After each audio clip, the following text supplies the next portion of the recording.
Hello friends, welcome again. Friends, when we study English poetry, we observe that the poet's language is a different kind of language which is different from the language of the common man like me and you. Friends, poets use figurative language. They use ornamental language. They use the language which is decorated, which is adorned by the figures of speech. So friends, figures of speech are the ornaments of language. Just as a lady uses different ornaments to look more beautiful, in the same manner the poets use different ornaments which are known as the figures of speech in English language. And these figures of speech make their poetry more beautiful, more effective.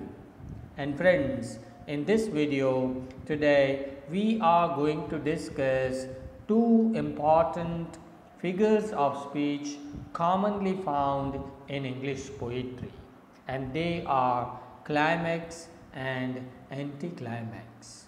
Friends, the term climax actually is a Greek word. It means a ladder. It means a staircase, to go up slowly and gradually. Climax is a figure of speech in which words or sometimes phrases, sometimes sentences, they are arranged in such an increasing importance, that it develops the idea in poetry. It is used to create sometimes tension, sometimes conflict, slowly and gradually. Sometimes it is used to develop the idea, to develop the plot of the story. Let's see one example. When somebody says he lost his cup of tea, his books, his house and his wife. Here, four things are presented in this single statement. He lost so many things, but the writer begins with the cup of tea, which is not so much important. Then he lost his books, which are a little bit more important than the cup of tea. Then he lost his house, again more important than his books. And last the author says that he lost his wife. That is the greatest loss. So the most intensified idea is presented at the end, and the least intensified idea is presented in the beginning. Okay, so it has a kind of a ladder. Okay, the ideas are presented in a rising manner. Let's take one example from Francis Bacon's essay of studies. Francis Bacon is known as the Prince of English essays.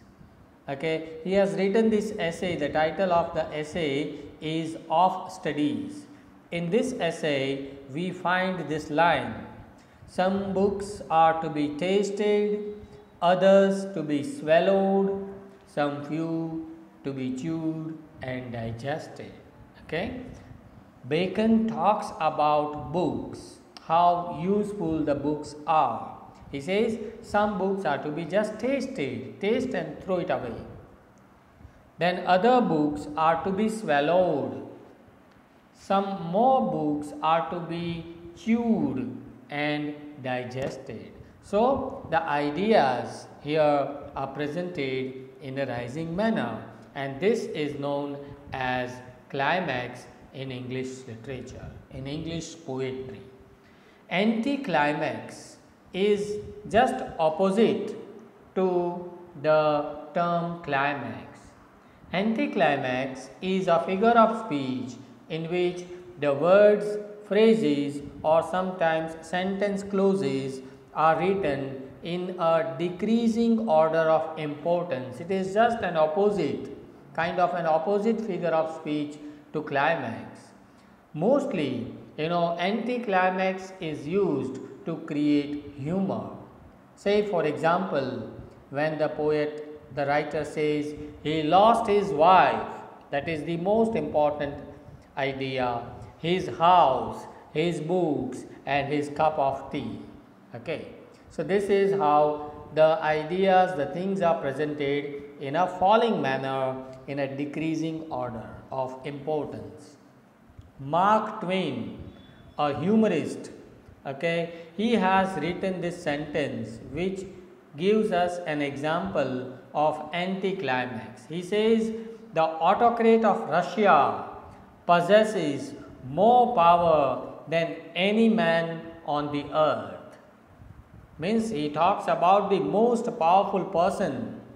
Why? Because he is an autocrat of Russia. He possesses all powers than any other man on the earth, but he can't stop a sneeze, right?